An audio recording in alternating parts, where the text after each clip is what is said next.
A producer played a recording to an Island Records executive and was asked one question: "Who is that singer?" He said, "I'm not allowed to tell you." That answer would send the executive on a months-long search across London's music industry for a 19-year-old girl from Southgate that nobody was supposed to know about yet. But to understand why Amy Winehouse was a secret, you need to understand what the British music industry looked like in 2002. Because the world she was trying to enter was not a world that was looking for someone like her. The early 2000s were the years of Pop Idol, the years of manufactured talent, of television competitions that took ordinary people and processed them into something the industry already knew how to sell. Simon Cowell was becoming the most powerful figure in British popular music not by discovering artists, but by producing them, by taking raw material and shaping it according to a formula that had been tested and proven, and that the radio stations and the television channels and the record shops all understood. The music industry had found a system, and the system was working, and there was very little appetite for anything that did not fit inside it. Amy Winehouse did not fit inside it. She was 19 years old, and she had been signed to 19 Management, Simon Fuller's company, the same company that managed the Spice Girls, not because anyone knew what to do with her, but because her best friend, Tyler James, had sent a demo tape to a teenage scout named Nick Szymanski. And Szymanski had heard the tape and understood, with the instinct of someone who had not yet learned to doubt his own instincts, that he was listening to something extraordinary. He had signed her. He was paying her £250 a week against future earnings. He was keeping her quiet while he figured out the next move. The keeping quiet part was deliberate. Szymanski had taken Amy to America in early 2002, her first time leaving the country, to work with a producer named Salaam Remi in Miami. Remi had produced for the Fugees and for Nas, and he had an understanding of jazz and hip-hop that matched Amy's own in a way that Szymanski had recognized immediately. They had spent weeks in Miami riding around in a rented convertible and recording in Remi's studio and finding, between the three of them, the outlines of what the music could be. What came out of those sessions in Miami was something that the people in the room could feel was real in a way that most music they encountered was not. Remi said later that Amy and he were jazz and hip-hop nuts together. That one minute they would be on the keys, next minute guitar, next minute double bass. He said it dropped her insecurity, the sense that you had to be the most accomplished musician to be respected by other musicians. Amy was not the most accomplished musician in the room. She did not need to be. What she had was something that technical accomplishment could not replicate: the ability to make a lyric sound like she was saying it rather than singing it, to find inside a melody the specific emotional note that the words required and deliver that note with complete conviction. What emerged was something that did not sound like anything else on British radio in 2002. It sounded like a 19-year-old girl from Southgate who had grown up on Sinatra and Dinah Washington and Salt and Pepper and had found a way to make all of those things into something entirely her own. Szymanski knew that the moment this music reached the wrong ears, the wrong people would try to change it. The music industry's instinct, when presented with something it did not recognize, was not to listen more carefully. It was to find the nearest familiar category and push the unfamiliar thing inside it. He had seen it happen to other artists. He was not going to let it happen to Amy. So he kept her hidden. The recordings circulated in a very small circle. Producers who worked in Amy's orbit heard her voice. Session musicians who played with her heard it. The manager of a production duo called the Lewinson Brothers heard it and used her as a vocalist on some of their own productions under an agreement that her identity would not be disclosed. She was a recording industry secret, performing under her own name at jazz clubs in North London. The Cobden Club was a regular, while the people who knew about her tried to build a situation in which she could be introduced to the wider industry on terms that would protect what she was. It was at this point that Darkus Bies walked into his office at Island Records, and a producer sat down across from him and played him something. Bies was the A&R representative at Island, the person whose job it was to find new talent and understand what to do with it. He was good at his job in the specific way that the best A&R people are good at it, not by following formulas or chasing trends, but by listening to music the way a person listens, rather than the way an industry listens, with the part of himself that responded to something real, rather than the part that was calculating whether it would sell. He had been at Island long enough to have heard a great many things. He had not heard anything quite like what came out of the speaker in his office that afternoon. He asked one question: "Who is that?" The producer looked at him and said, "I'm not allowed to tell you." This answer, delivered to a man who had just heard something that made him want to stop everything else he was doing and find the person behind the voice, was perhaps the least satisfying response he had ever received in a professional context. He asked again. The producer was apologetic but firm. He had agreed to keep the singer's identity confidential. He was not going to break that agreement. Bies spent months trying to find out. He called 19 Management. They would not return his calls. He asked around the music industry, following chains of connection that led to dead ends or to people who knew something but would not say it. He was, by his own later account, determined in a way that he had rarely been determined about anything in his career, not because he had a strategic reason to find this artist, not because he had run a calculation about market position or demographic appeal, but because he had heard a voice that had done something to him, and he needed to know whose voice it was.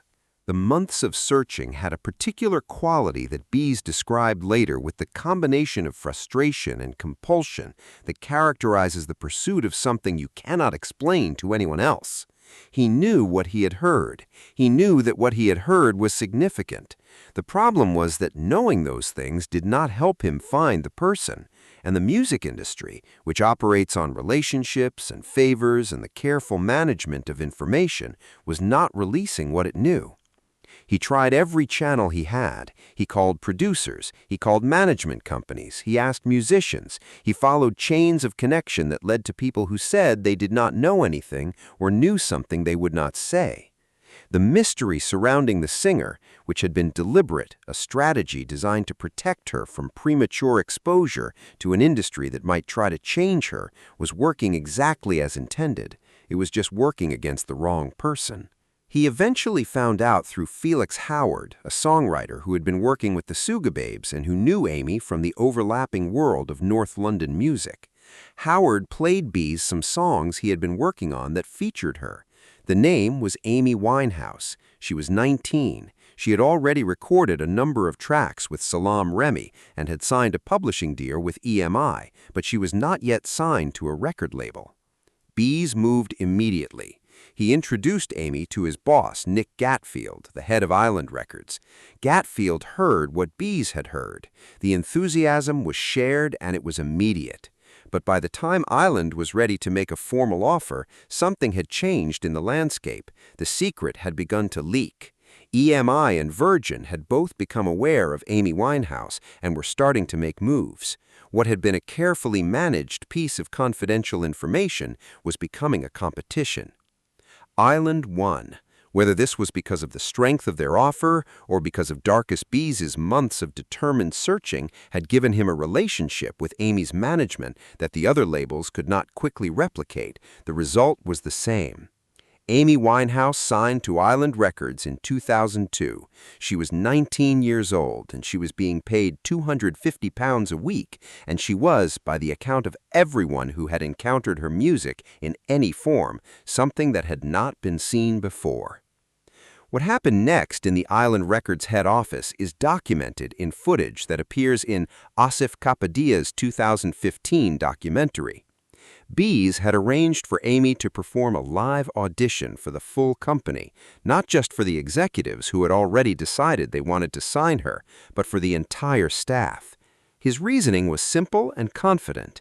If she just sat down in front of the whole company and sang acoustically, people would be blown away. He knew this because she had already blown him away. He trusted what he had heard. Amy sat down in a chair in the Island Records head office. She had a guitarist with her. She was 19 years old, and she had never had a record deal before, and she was about to sing for a room full of music industry professionals who had heard many hundreds of auditions and had learned over years in the business to be selective about their enthusiasm. She sang, "I Heard Love is Blind." The song was one she had written herself, a jazz-inflected piece about knowing you were being deceived by someone you love and choosing to look the other way, written with the kind of emotional precision that most songwriters spend entire careers trying to develop, and that Amy had arrived at, apparently, by simply paying attention to her own feelings and writing them down as honestly as she could. The melody moved through the kind of harmonic territory that jazz singers navigated and pop singers generally avoided. The lyric was funny and devastating in equal measure, and the voice that delivered it was the voice that Darkus Biese had heard coming out of a speaker in his office and had spent months tracking down. Nick Szymanski, watching from the side of the room, said afterward that it was a genuine jaw-dropping moment. He said you could see every person in that room thinking the same thing at exactly the same time. He said it was the happiest professional moment he had experienced, after the months of rejections and the careful management of The Secret and the negotiations with multiple record labels. They had finally signed the deal, and now the people who had signed it were watching the room confirm, person by person, that they had been right. What the room was thinking, in Szymanski's telling, was 3 words. What the fuck is this? Not as a question, as a recognition, as the specific and irreversible understanding that something had just walked into the room that was going to change things, that could not be categorized or processed through the existing systems, that was simply, undeniably real. The aftermath of the signing contained a detail that anyone who knew Amy would recognize as entirely in character. A year after the audition, frustrated by what she felt was a botched promotional campaign for Frank, the marketing she called fucked, the promotion she called terrible, she gave an interview in which she called the people at Island idiots. She added, with the particular Amy qualification that made the insult both worse and somehow more charming, "But they're nice idiots, so you can't be like, you're an idiot. They know that they're idiots." Nick Szymanski, her manager, said this killed the buzz, that people were saying they would never work with her again, asking who the fuck did she think she was. What nobody asked, in the immediate outrage, was whether she was right. The promotion had been problematic. The marketing had not done justice to what the album was.